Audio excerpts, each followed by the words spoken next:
Good morning, everyone. Happy Father's Day. And I hope that however you uh, honor this day, that it's a wonderful way for you. I guess you can see that I didn't make it to the Ministry Center this week to record this week's message. So here I am in my office at Azusa Pacific University, and I'm just pleased to be able to come to you in this virtual format and look forward to seeing several of you at our branch on Sunday. So this week we are looking at Matthew chapter 7, verses 12 through 14. We are thus continuing our series on the Sermon on the Mount, which I can imagine some are asking, why is it so long? Why is there so much detail? I think it's because if we can master this little section of the Gospel of Matthew, these 3 chapters, that gives us so much of the essentials of Jesus' teaching, I think we will have a framework around which we can understand what he's proclaiming as he proclaims the good news of the kingdom. So, a little review. Last week we were looking at Matthew chapter 7, verses 7 through 11.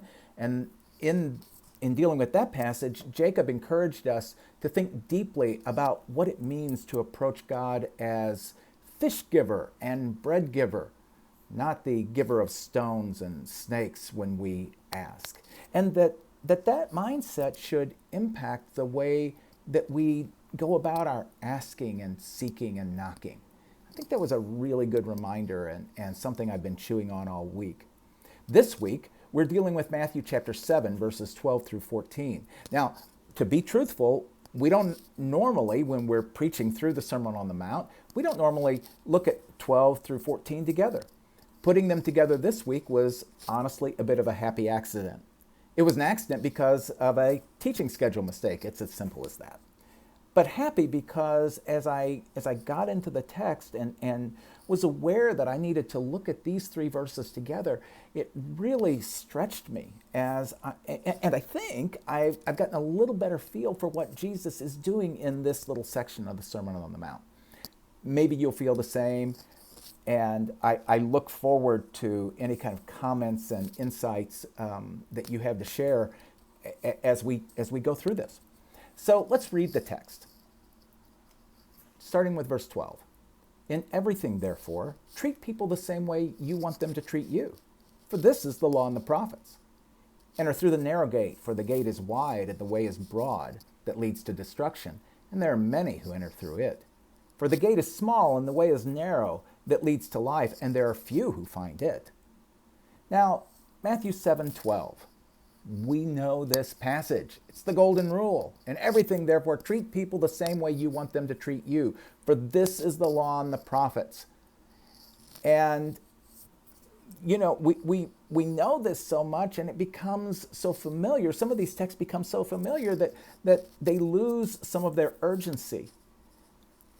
Some form of this statement appears in a variety of religious traditions.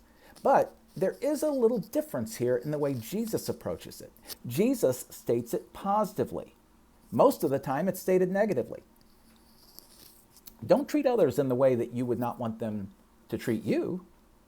Jesus states it more proactively. Treat others as you'd want to be treated. In your dealings with others, always consider, how would I want to be treated in this particular situation? It's not avoiding the bad, it's rushing to the good. Reminds me, my wife is a nurse, and hospitals are wonderful places, but they're not places devoid of conflict. And Sue will come home sometimes and say, how come we can't just be like Bill and Ted and just be excellent to each other?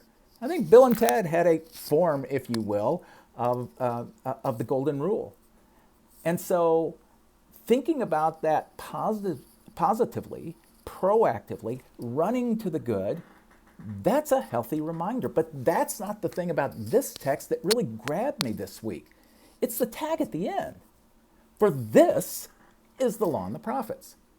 Now, Jesus is focusing our attention here. In fact, The term law and prophets, he's only used one other time in the Sermon on the Mount, and that's in chapter 5, verse 17. And there, the Ragsdale translation reads, "Hey guys, don't think I came to get rid of the law and the prophets. I came to fulfill them." And so here, based on what Jesus is saying in 5:17, mashed up together with 7:12, I think we have a pretty clear indication of what Jesus thinks about the law and the prophets, what it is. The law and the prophets connected with how we treat others. You know, the Epistle of James, something that my mother-in-law was very, very familiar with. You know, faith without works is dead. I can't tell you how many times I heard Ola in almost every discussion about Scripture or about religion, bringing out this idea that faith without works is dead. Later in Matthew, Jesus roots fulfillment of the law and the prophets in the motivation of love for God and love for others. These are the two greatest commandments. So treating others as you'd like to be treated is a way of fulfilling the law and the prophets. Now I want to teach you a term. The term is inclusio. And inclusio is a literary tool that forms a set of bookends, if you will, around everything in the middle. And it can be a kind of lens for looking at everything in the middle. I think this term, law and prophets, gives us a kind of inclusio between Matthew 5:17 and 7:12. I'm going to play with that a little bit. Treating others as you would like to be treated means resisting the urge to exact retribution for a wrong suffered. That is treating another like you'd like to be treated. Loving and praying for enemies both is treating even my enemy as I would like to be treated. Not attracting attention to myself in fasting or in prayer is preferring others. It's not making me look good, it's preferring them and accentuating and focusing on the real reason why we are praying or fasting. Serving God instead of money is looking out for others as we'd hope they'd look out for us. Seeking first His kingdom is an expression of this very principle. Because when we seek first the kingdom, we seek the things that are important to God. What's important to God? You are, and I am. So too is the primacy of resisting the urge to usurp God's place in judgment. Don't judge, or you'll be judged. That is preferring somebody else, because I recognize there are things that are just above my pay grade.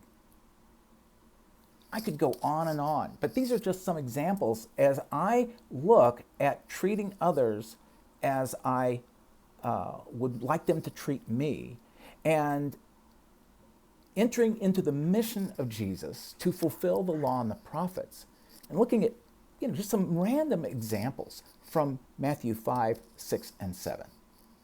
I could go on, but this brings this text home to me in some really powerful ways. So we've mashed up 7:12 through 14, and I've got to ask, is there some kind of connective tissue between 13 and 14? Between 12, 13, and 14. Just because I'm suggesting an inclusio between 5:17 and 7:12, though, that doesn't mean that what comes before and what comes after are unrelated. The question is not if they're related, the question is how they're related. So in seeking to tease that out a little bit, my mind is actually drawn to a series of statements that Jesus makes in Matthew chapter 5, 21 to 48. In every case, Jesus expands on or goes further than some Pharisaic conceptions of the law and the prophets. You've heard it said, don't commit murder. I say, don't even call your brother an airhead, which is, given who some of our brothers are, is pretty difficult sometimes. You've heard it said, love your friends and hate your enemies. No, no, no, no, no, Jesus says. Love your friends and your enemies. And it's interesting to me that there's not any promise here of that impacting those enemies in a way that guarantees a reconciled relationship. Do I want that? Absolutely. Is it guaranteed?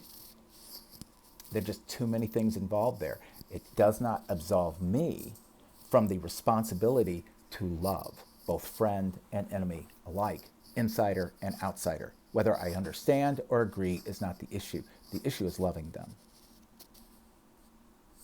All of these extensions of the law and the prophets are counterintuitive. They go beyond what our natural inclinations would be.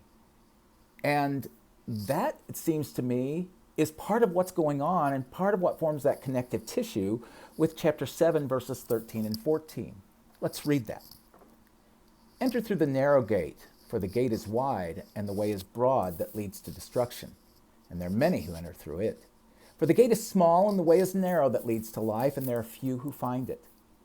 This passage, like 7:12, the golden rule, it's really, really familiar. Wide is the gate that leads to destruction, narrow is the gate that leads to life. And it makes me remember my youth and the ways that these passages were commonly interpreted. Kind of like, don't smoke and don't chew and don't go with those that do. Now, while that's easy and it's convenient, I don't think that's what's going on here.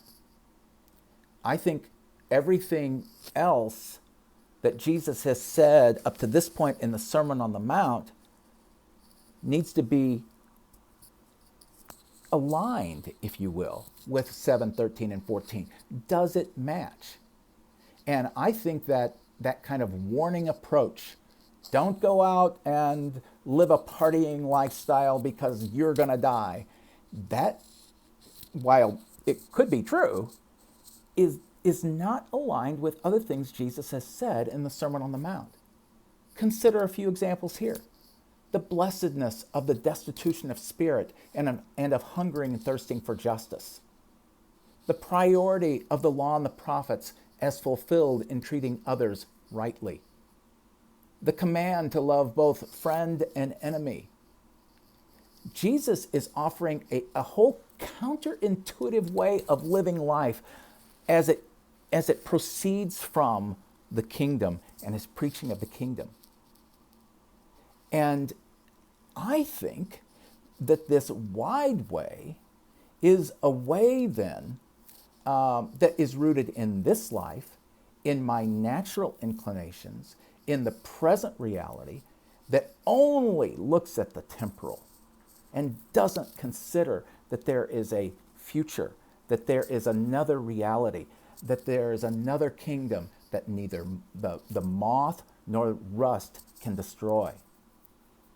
The narrow way is the way of love for others. It is not the way of avoiding every single temptation. This is a positive command. It is the way of loving others. It is a way of providing service to others. Give to those that ask you, and lend to those that would borrow from you. It is sacrifice on behalf of others. That is the narrow way because it is counterintuitive. The wide way is the way that would seek to only take care of myself and only look out for me. Or it is the way that would only seek to participate in a kind of false religion that gives an outward show. The narrow way is the way of humility, service, and love. It is the way, I suggest, of the kingdom. It is the way of life. And Jesus says, seek that. Enter through that gate. He is inviting us. It's not so much a warning. It starts with this command. Enter through the narrow gate, the gate that leads to life. When he says few there are that find it, he's just stating a fact. Few find the ability to love in this way. Oh, that I would find that ability. I'm seeking it, I'm searching for it, as are you, but it's elusive sometimes. When someone does, though, we notice. We notice that they're not seeking attention in the things that they do for others. We notice kindness, we notice generosity, and we notice love because it stands out in the world of selfishness. By encouraging us to enter, Jesus is inviting us to the kingdom, to defy the odds and change the narrative, just as he is changing the narrative. He invites us to receive with gladness the bread and fish that our Heavenly Father provides so willingly, as we who are heavy laden cast off the burden of outward performance to take on the yoke that is easy and gives rest to our souls. My friends, may it be so.